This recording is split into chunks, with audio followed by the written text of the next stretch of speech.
apakah ingin memberikan sarana kepada seluruh masyarakat Indonesia? Mungkin awal saya punya stigma yang ada negatifnya, tapi mungkin ya saya belum istilahnya saya belum begitu mengenal ataupun begitu paham apa itu dengan komunitas Ahmadiyah itu. Tapi setelah saya mengikuti kegiatan ini, ada beberapa poin yang memang saya tangkap gitu kan. Ada beberapa poin yang memang saya pahami bahwasanya ya Nabi Muhammad dari Ahmadiyah itu ya Nabi Muhammadnya itu ya adalah Nabi kita. Terus Allah Subhanahu Wa Taala mereka pun sama gitu kan. Nah, dan Al-Qur'annya pun sama. Mungkin hanya beberapa yang pihak Ahmadiyah itu akan menerjemahkan dari beberapa versinya, bahasanya gitu kan. Dari situ mungkin itu yang bisa saya tangkap gitu kan. Orang-orang berpikiran bahwasanya ini dan itu harus istilahnya mungkin kita punya stigma masing-masing, punya pendapat masing-masing, tapi cobalah untuk memfilter apa yang kita dapat gitu. Kalau dilihat dari ini mungkin bisa dibilang bagian dari Islam, karena ya dari saya penglihatan pun mereka sholat gitu, dan mereka baca ya baca gitu. Mungkin hanya beberapa oknum yang berbicara seperti itu gitu. Kalau pesan-pesan di perbedaan kemudian perkembangan ya, kegiatan-kegiatan intern sama eksternal dan sebagainya. Dia mendapatkan sebagai pemahdi dan yang dijanjikan tahun 1890. Kalau pada awalnya kan saya tuh berpendapat bahwasanya Ahmadiyah itu aliran yang memang memiliki adanya Nabi setelah Nabi. Nah, setelah sekarang saya 3 hari di sini bareng-bareng belajar bareng bersama umat Ahmadiyah sendiri, bahwasanya ternyata sosok Hazrat Mirza Ghulam Ahmad itu seseorang yang memang dianggap yang mendapatkan wahyu dari Tuhan, dari Allah Subhanahu Wa Taala, yang memang untuk menyampaikan kepada umatnya gitu. Jadi sosok Mirza Ghulam Ahmad itu seorang khalifah yang memang bukan mempunyai ajaran baru, tetapi meneruskan ajaran-ajaran dari Nabi Muhammad SAW gitu. Jadi stigma saya dulu tuh Mirza Ghulam Ahmad itu mempunyai ajaran-ajaran baru dari kitab Tadkiroh itu, padahal kan bukan gitu. Ternyata Tadkiroh itu hanya ilham-ilham yang memang turun dari langsung ke Mirza Ghulam Ahmad dari Allah Subhanahu Wa Taala. Jadi bukan pandangan saya dulu terhadap Mirza Ghulam Ahmad itu nabi baru. Ternyata memang setelah kita berdiskus dialog bareng, ternyata bukan nabi baru, tetapi yang meneruskan dari sosok Nabi Muhammad ajarannya gitu. Jadi ajaran-ajaran yang memang disampaikan lewat Hazrat Mirza Ghulam Ahmad. Sekarang saya menganggap bagian dari Islam, karena memang syarat-syarat dari Islam tersendiri itu kan mengucapkan kalimat syahadat, terus kayak ada rukun sholat, rukun Islam, rukun iman, rukun Islam. Nah itu di Ahmadiyah kemarin juga pas waktu survei ke Tabligh Center memang sama gitu, sama seperti Islam yang lainnya gitu. Cuman yang membedakannya mungkin di Ahmadiyah itu mempercayai adanya khalifah gitu. Jadi khalifah 1, 2, 3. Jadi kayak untuk penerus gitu. Penerus dari ajaran-ajarannya. Khalifah kedua yang dijadikan referensi.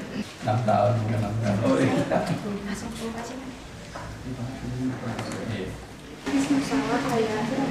Yang awalnya aku mandang Ahmadiyah masih tanda tanya ya. Masih, Ahmadiyah ini.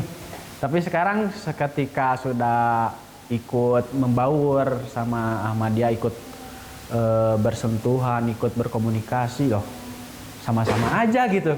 Kita sama-sama aja sama-sama berkegiatan di luar juga, sama-sama kerja, sama-sama sekolah. Tidak ada perbedaan yang signifikan, kita sama gitu.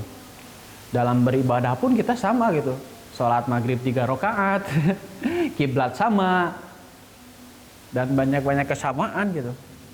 Kalau dari alasan-alasan Ahmadiyah yang diberikan kepada saya itu emang ya bisa disebut Islam, karena tidak ada perubahan dari syariat-syariat.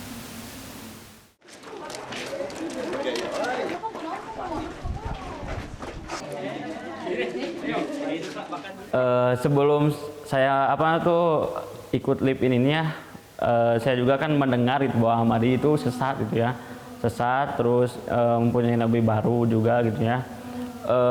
Tapi pas saya datang ke sini LIP ini gitu ya, semua yang berada dalam Ahmadiyah itu masih sama gitu ya, sama seperti halnya sama NU, Muhammadiyah dan lain sebagainya gitu ya. Untuk dalam peribadahan juga sama, sholatnya gitu ya, sholat tahajud juga gitu, nggak ada perbedaan, cuman ada perbedaan sedikit-sedikit lah gitu. Tapi untuk dalam segi sholat itu semua hampir sama gitu ya, hampir sama dengan yang lainnya gitu.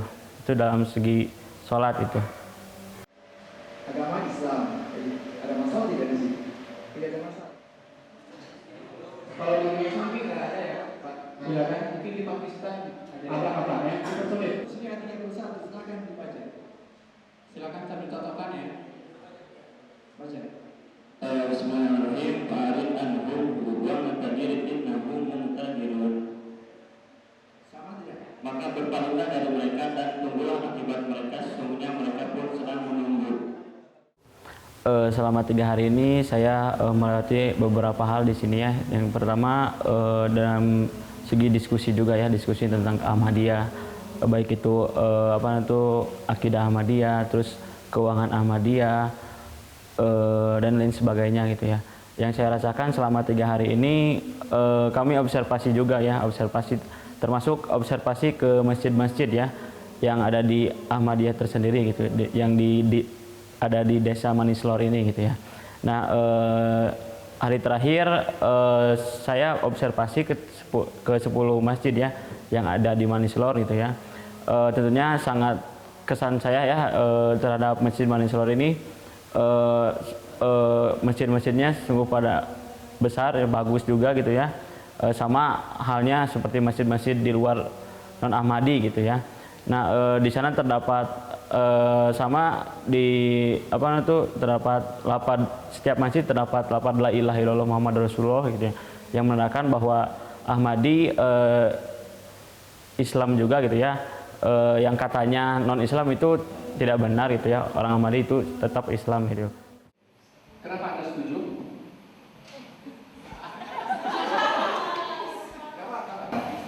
Oke. Baik. Nanti gimana ya? Saya nggak bisa alat batuk, bisa terus ini. Lagi di check out. Oke. Ya udah. Karena tadi udah diumumkan. Tadi ikut kebajuan kan? Ikut kebajuan kan? Ada pengumuman kedua. Bayar listrik tanggal 120 kan? Ya.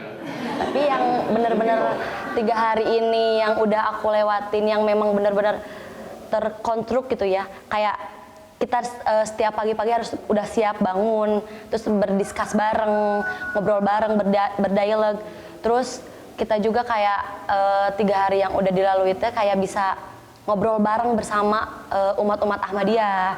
Terus bisa kayak canda tawa bareng, tidur bareng. Yang memang kalau misalkan di kosan kan kita masing-masing gitu, nggak pernah kayak bareng-bareng kayak gini. Apalagi sekarang kita kan selama 3 hari itu gabung bareng-bareng dengan umat Ahmadiyah gitu.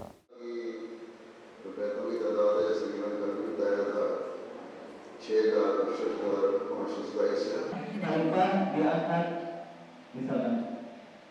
Ya, saya belum pernah mendengarnya. Oke? Sini Pak ya. Selama 3 hari saya ikut kegiatan live-in ini, banyak sekali yang udah saya lewatin. Yang pertama itu tetap silaturahmi. Ternyata satu dari fakultas kita ini belum satu sama lainnya untuk mengenal gitu kan.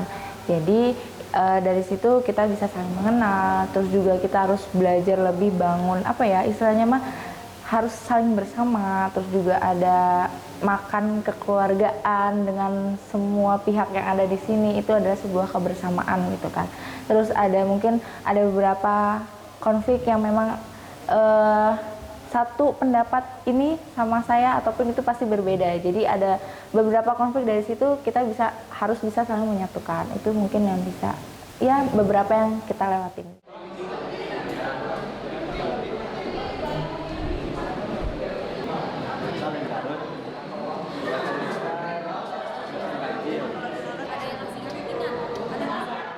Sungguh luar biasa, sangat membantu tentang mengenai eksistensi Ahmadiyah tersendiri itu kenapa masih tetap eksis misalkan ya Ahmadiyah tuh itu benar-benar masuk banget ke skripsi aku ketika mencari sosok Mirza Ghulam Ahmad itu seperti apa, terus kekhalifahannya seperti apa, imam di Ahmadiyah itu seperti apa.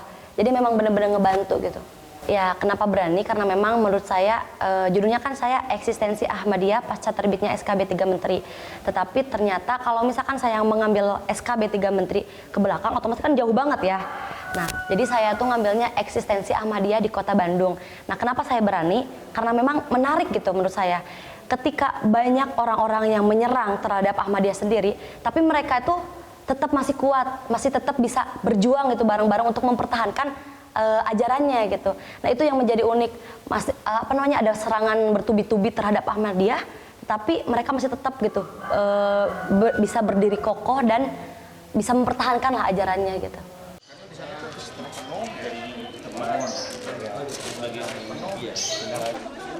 Soalnya kan habis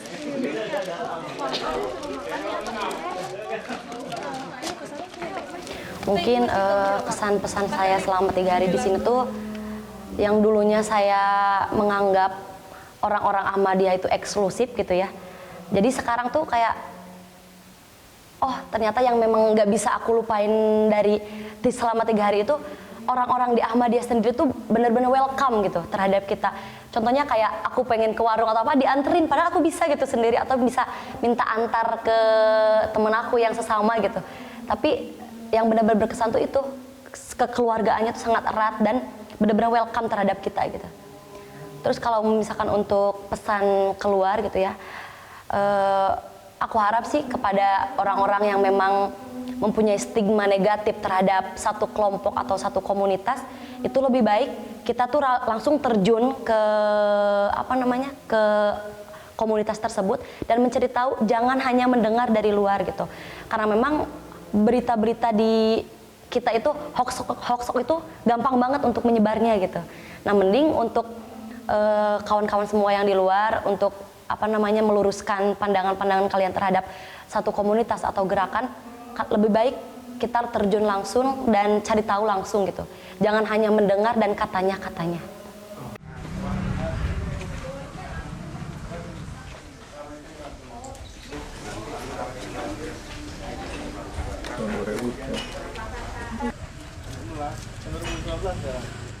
Kalau untuk pesan mungkin nggak banyak ya, tapi setidaknya apapun yang masuk dari berita-berita luar itu setidaknya kita coba untuk mencari tahu. Setidaknya kita mencari tahu apa sih yang sebenarnya. Kalaupun memang tahu harus benar-benar di cross check, harus benar-benar dicari tahu itu ke narasumbernya langsung. Dan mungkin ini juga istilahnya saling keterbukaan aja gitu dan bisa saling memfilter apa yang didapat informasi dari luar ataupun dari manapun itu.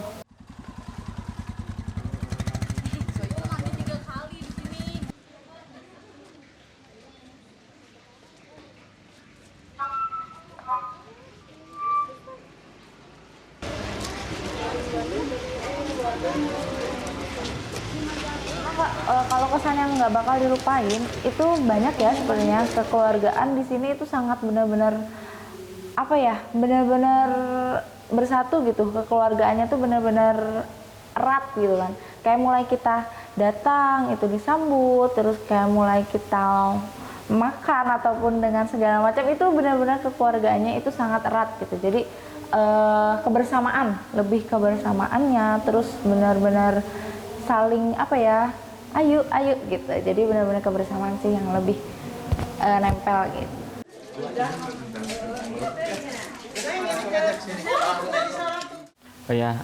Pesan saya untuk seluruh masyarakat Indonesia gitu, baik yang itu non Ahmadi gitu ya, jangan percaya dulu sama hoak-hoak di luar sana gitu.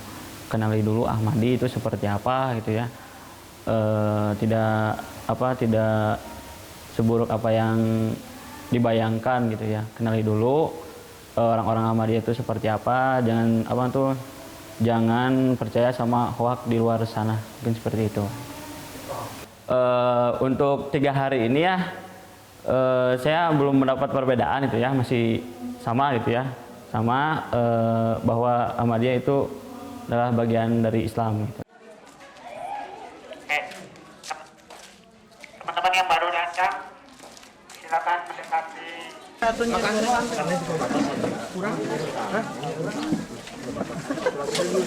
Kalau kita belum bisa menerima pemahaman Ahmadiyah, minimal kita bisa mengerti jalur bahwa kita itu sama-sama orang Indonesia.